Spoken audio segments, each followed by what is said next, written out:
This is Sidney Blumenthal. He's the Clinton insider who created the Obama birth certificate scandal. He has joined the propaganda effort to sell the public on the idea that Trump is more serious about getting revenge than he is on improving the socioeconomic conditions in America. He promises that Trump's cabinet picks are merely agents of his contempt and rage and for the purpose of vengeance. This is low-rent stuff. He can't even make his case. Instead, he just slanders, such as by claiming that Tulsi Gabbard belongs to a secretive Hare Krishna group. I won't rehash any of the litany of personal, professional, and political assaults Trump has suffered on his safety, freedom, and wealth, ranging from the claim that he paid some Russian hookers to pee on him to being shot in the head. I'd say that the motherfucker would be right to want some vengeance on cunts like Comey, Clapper, and Brennan, and Merrick Garland. I do. But what has Trump actually said about this? It's got to stop. And we're better than this. We must be better than this. And you're big enough to do it. Every situation needs a hero. You can stop this. You can say, well, no, I think it ends here. It ends with me. I think you'll be proud of the job we do.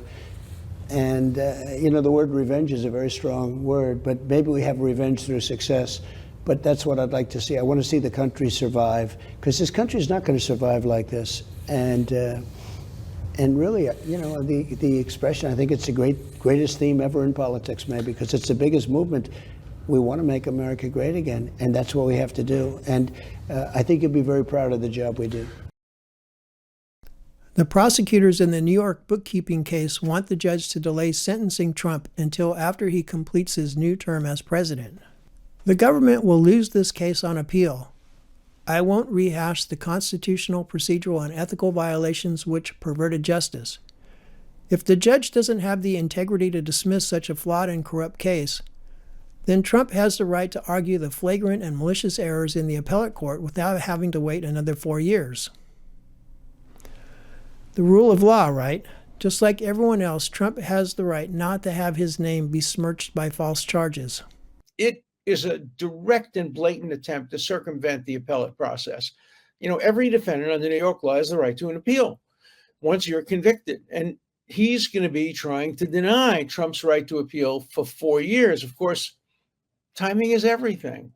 Justice delayed is justice denied. It's very hard for a judge to allow a conviction to be frozen. The New York Times, in its typical one-sided approach, had an article saying, postponing sentencing is common when people have cancer. Yes. Or when people are cooperating with the government and acting as undercover agents, etc. Sure, there are reasons like that for delaying a sentence, but the idea of delaying a sentence to avoid an appellate reversal is just beyond the pale and unacceptable. Elon Musk and Vivek Ramaswamy have been asked by Trump to create and lead the Department of Government Efficiency. The general charge is to get the budget deficit under control. Right now, it's closing in on $36 trillion. They publish an outline of their plans in the Wall Street Journal. They plan to focus on cutting regulations, reducing the federal workforce, and looking for ways to save money. They will not cut entitlements such as Social Security and Medicare. Instead, they will focus on waste, fraud, and abuse. Neither of these gentlemen have any experience in government. Not that that's a bad thing, but this shit they put out is the same shit people have been peddling for 50 years. The budget is about $6.1 trillion. Total revenue, which is taxes and tariffs and fines and all of that, is about $4.4 trillion. That's an annual deficit of almost $2 trillion. If you eliminate everything except Social Security and other entitlements, defense spending, and debt service, you will still have a deficit of more than $1 trillion. And this can't be done. And this is just the tip of the iceberg. For example, can you develop efficiencies in the administration of social programs to save some money? Can you cut defense spending with the politicians that we have? Can you restructure the debt? And on the other side of the coin, What optimism do we have that the economy will gear up so that everyone will be making more money, which will increase the tax base, and which in turn will result in some increase in tax revenues? Let's look briefly at reality and then ask the hard question. Humanity is in a competition and most people can't recognize their opposition. The left-right arguments on television is programming. The true opposition of humanity is the relentless force concentrating capital as a percentage of total wealth over time. One countervailing force is that over time, the amount of money people contribute to their pensions and to their health care declines, while the amount of benefits they draw from their pensions and their health care increases. The mathematics of this social system requires the constant influx of hardworking young people.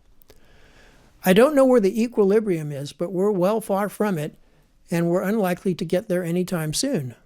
Speaking clinically, probably the only realistic way to address the problem in the short and medium terms is to shorten the time during which people receive more money from their pensions and their health care than they contribute. Think of this as a capitalism demand for an end-of-life management protocol, which is particularly strong considering that about 9% of the national debt is owed to the Social Security Trust Fund. It has always amazed me how good the insurance companies are at statistics. They can look at some of your records and predict what month you will die with a great deal of accuracy. So imagine some guy, and we can call him Elon Musk, who is both intent on finagling his way into all digital transactions and also looking for ways to use mathematics to increase government efficiency and reduce government spending. How does this project not end with a recommendation that people should not live so long?